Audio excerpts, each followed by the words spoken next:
My name is Daniel Brooks. I'm 42 years old, a certified public accountant working in San Diego, California. I've spent my entire career building a reputation for being methodical, organized, and reliable. Numbers don't lie, patterns don't hide, and details always matter.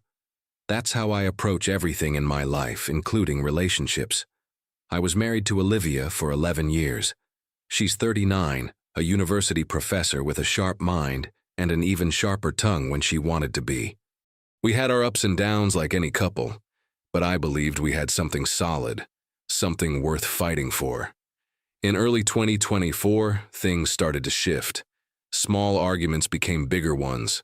Silence replaced conversation. I'd come home from work and find her distracted, distant, scrolling through her phone with a smile I hadn't seen directed at me in months. When I suggested we work on things, she immediately agreed.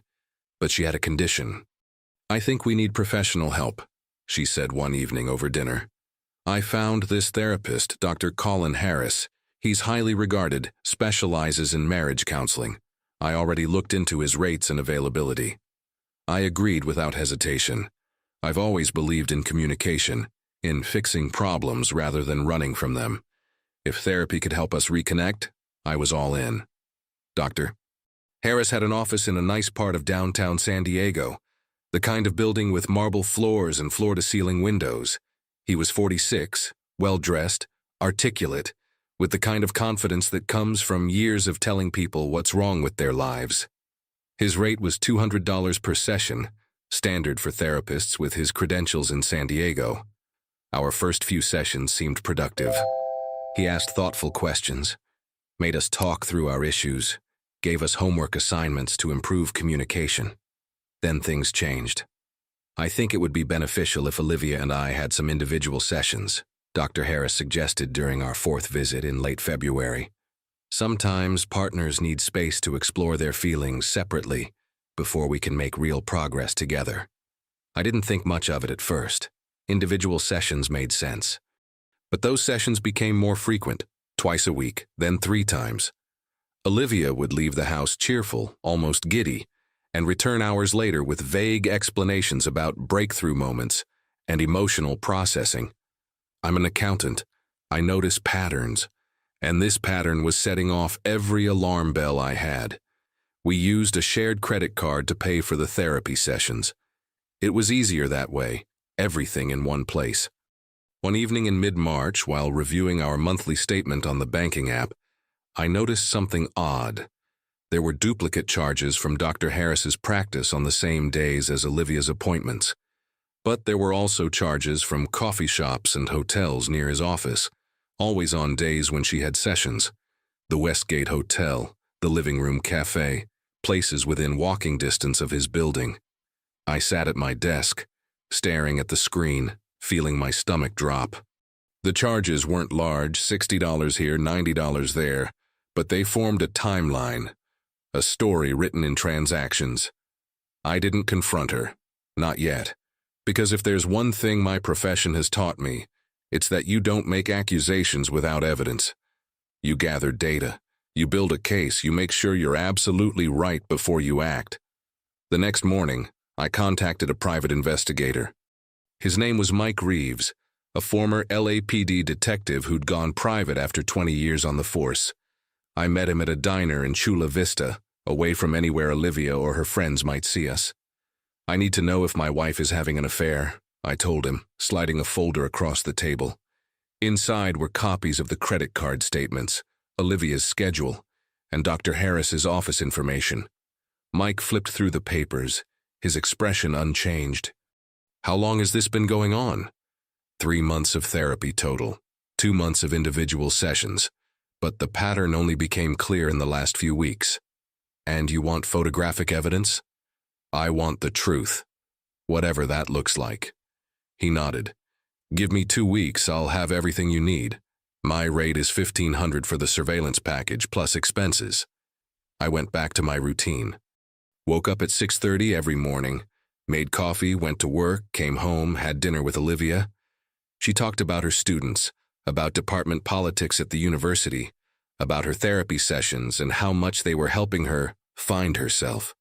I smiled and nodded and asked follow-up questions like a good husband should. Inside, I was counting down the days. Even though I didn't feel rage, the silence at night sometimes weighed heavier than any argument we'd ever had. Mike called me on a Thursday afternoon in early April. "We need to meet. I've got what you asked for." We met at the same diner.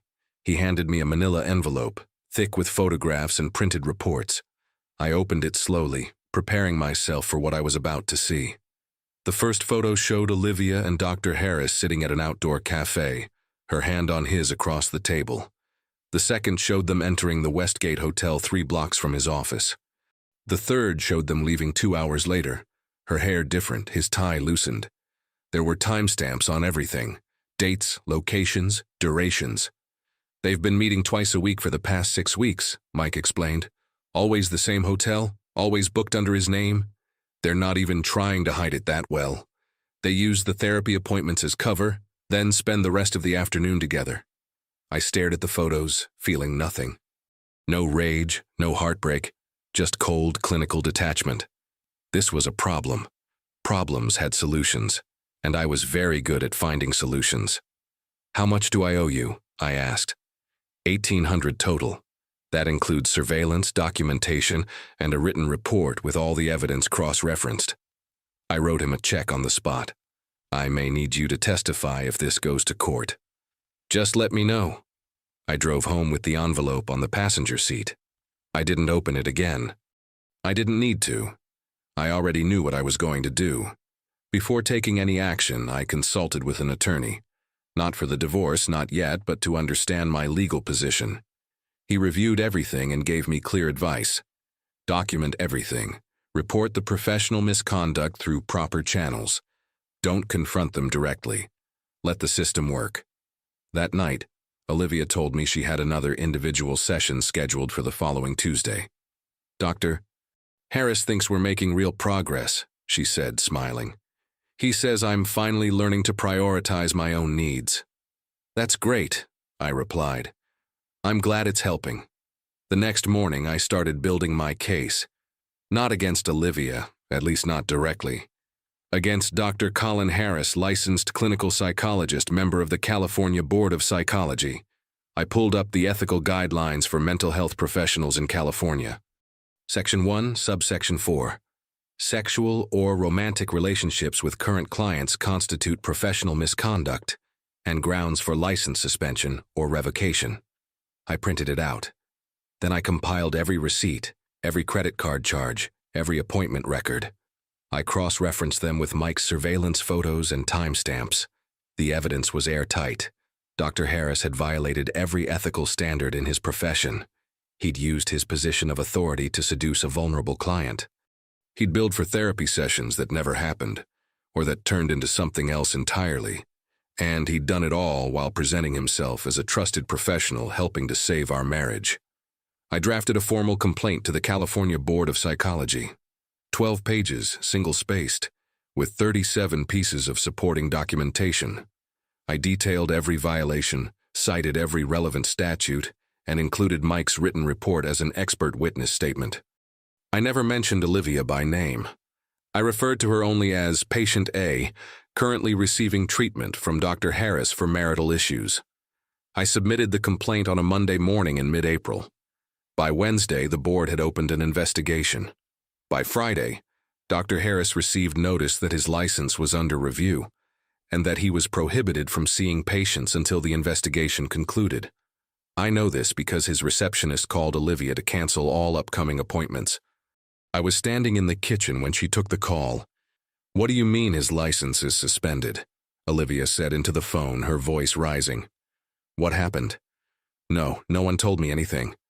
She hung up and immediately dialed Dr. Harris. I watched her face go pale as she listened to whatever he told her. When she ended the call, she just stood there staring at her phone. "What's wrong?" I asked, keeping my voice neutral.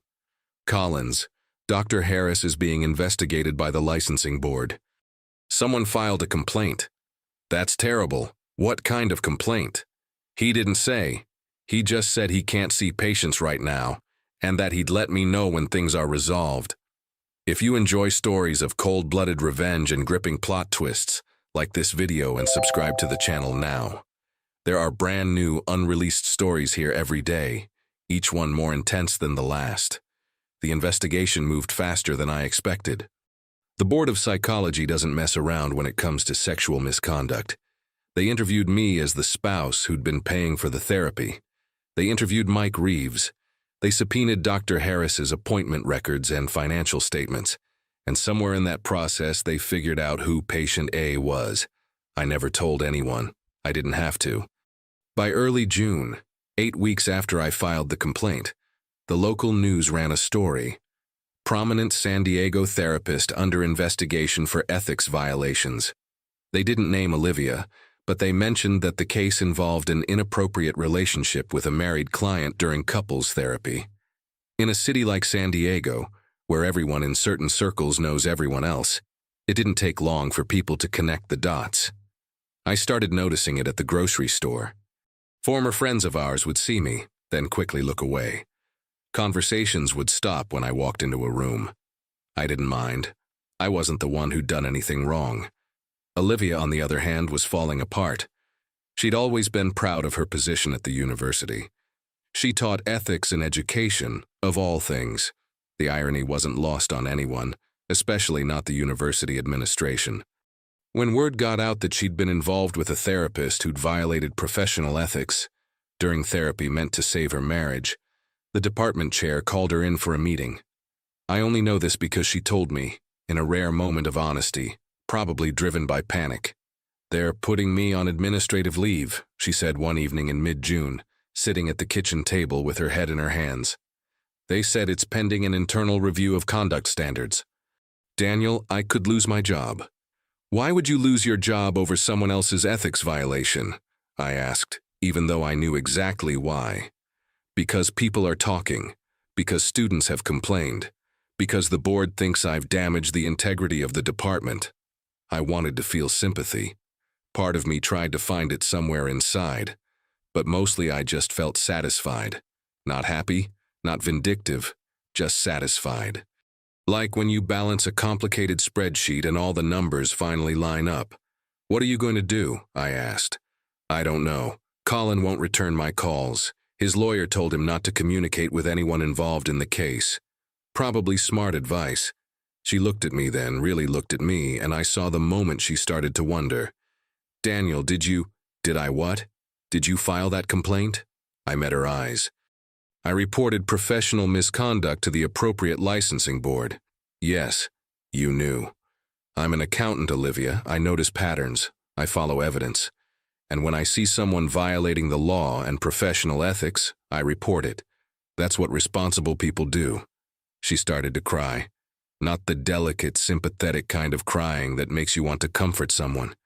The ugly, desperate kind that comes from realizing you've destroyed your own life, and there's no one to blame but yourself. I stood up and walked out of the room. I had work to finish. The Board of Psychology completed its investigation by late July. They found Dr. Colin Harris guilty of gross professional misconduct, sexual misconduct with a client, fraudulent billing practices, and violation of client trust. His license was permanently revoked. He could never practice psychology in California again.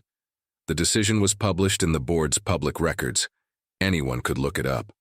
Journalists did. Blog posts were written. Professional circles in San Diego discussed it over lunch and drinks.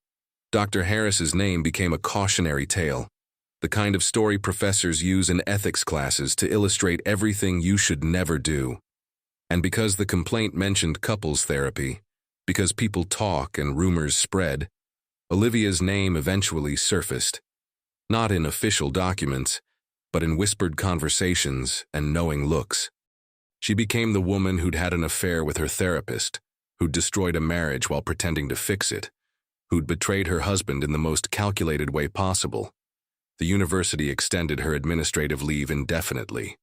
Translation: they didn't want to fire her outright and risk a lawsuit, but they made it clear she had no future there. She started applying for positions at other schools. None of them called back. I filed for divorce in September, 5 months after submitting the complaint to the board.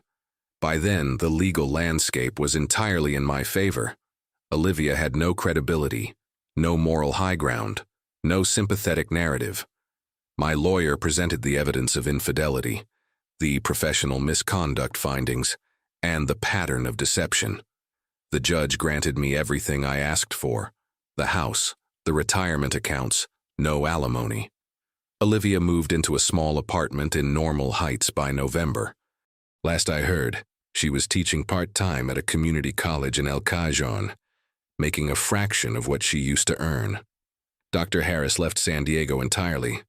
Rumor has it he's working in pharmaceutical sales somewhere in Arizona, about as far from therapy as you can get without leaving the field entirely. People ask me sometimes how I did it, how I stayed so calm, so controlled, while my marriage was disintegrating and my wife was sleeping with our therapist. The answer is simple. I focused on what I could control. I couldn't control Olivia's choices. I couldn't control Dr. Harris's ethics, but I could control my response. I could gather evidence. I could use the systems in place, the laws and regulations designed to prevent exactly this kind of abuse, and I could apply them precisely and effectively. That's not revenge. That's justice. A lot of people would have confronted them, screamed, made scenes, posted angry rants on social media. But what would that have accomplished? Nothing. It would have made me look unstable, emotional, unreliable. It would have given them ammunition to paint me as the problem, the controlling husband, the reason the marriage failed. Instead, I let the system do its work. I provided the evidence and stepped back. The Board of Psychology did exactly what it's supposed to do when a therapist violates professional ethics. The university did exactly what it's supposed to do when a faculty member damages its reputation. The court did exactly what it's supposed to do when one spouse commits infidelity. I didn't have to destroy them. They destroyed themselves. I just made sure there was a record of it. My life now is quieter than it used to be. I still work as an accountant, still live in the same house in San Diego, still wake up at 6:30 and make coffee. But the house feels different now. Lighter somehow. Less cluttered with lies and pretense. Sometimes when I wake up early on a weekend, I still glance at the other side of the bed out of habit. The silence doesn't feel empty anymore, though. It feels earned. I've dated a few people since the divorce finalized earlier this year. Nothing serious yet, but I'm not in a hurry. I learned a lot from what happened with Olivia. I learned that trust has to be earned, that actions matter more than words, that people will show you who they are if you pay attention to the details. I also learned that experience is valuable. At 42, I've seen enough to know when something doesn't add up. I've developed instincts, sharpened by years of analyzing data and spotting inconsistencies. Those instincts saved me from wasting years in a marriage that was already over. They helped me protect myself, legally and financially, before things got worse. Sometimes I wonder if Olivia ever thinks about what she lost. We had a good life, stable income, nice home, genuine partnership for most of those 11 years. She threw it away for what? Exciting afternoons with a therapist who was willing to risk his entire career for an affair? Whatever she thought she was getting, it wasn't worth it. And Dr. Harris? He lost everything. His reputation, his license, his livelihood, his marriage. Yes, he was married too. His wife divorced him 6 months after the board's decision. Apparently, she'd had suspicions for years, but the official finding gave her the proof she needed. He destroyed 2 marriages, all because he couldn't keep professional boundaries. The hardest part of this whole experience wasn't the betrayal itself. It was watching people I'd known for years struggle with how to treat me. Some friends disappeared entirely, too uncomfortable to deal with the messiness of divorce and infidelity. Others stayed close, checked in regularly, made sure I was doing okay. Those are the ones who mattered. Those are the ones still in my life. There's a certain satisfaction in knowing I handled this the right way. I didn't become bitter or vengeful. I didn't lash out or make threats. I simply used the tools available to me, the legitimate channels designed to address professional misconduct and marital betrayal. And because I did it right, Because I followed proper procedures and documented everything, the outcome was clean, final, indisputable. Without Mike Reeves and his meticulous work, the truth might have taken much longer to emerge. Sometimes I think about that, how different things could have been if I'd ignored my instincts or dismissed the patterns I was seeing. But I didn't, and that made all the difference. I keep Mike's business card in my desk drawer, not because I plan to hire him again, but as a reminder that truth matters, that evidence matters, that patience and precision will always beat emotional reactions. A few months ago, I ran into one of Olivia's former colleagues at a coffee shop downtown. She recognized me and hesitated, clearly unsure whether to say hello. I nodded politely. She came over. "Daniel, I just wanted to say I'm sorry about everything that happened. The whole department was shocked when we found out." "Thank you. It was difficult, but I'm doing well now. For what it's worth, I always thought you were a good guy." What she did, what they both did, it was inexcusable. I appreciated that, not because I needed validation, but because it confirmed what I already knew. People recognize the difference between someone who acts with integrity and someone who doesn't. I've thought about writing this all down before, maybe sharing the story to help other people who find themselves in similar situations. Because the truth is, betrayal happens. Affairs happen. Professionals violate ethics. And when they do, you have options. You can react emotionally and make things worse, or you can respond strategically and protect yourself.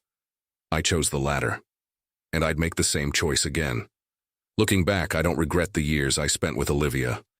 We had good times, built a life together, shared experiences that shaped who I am.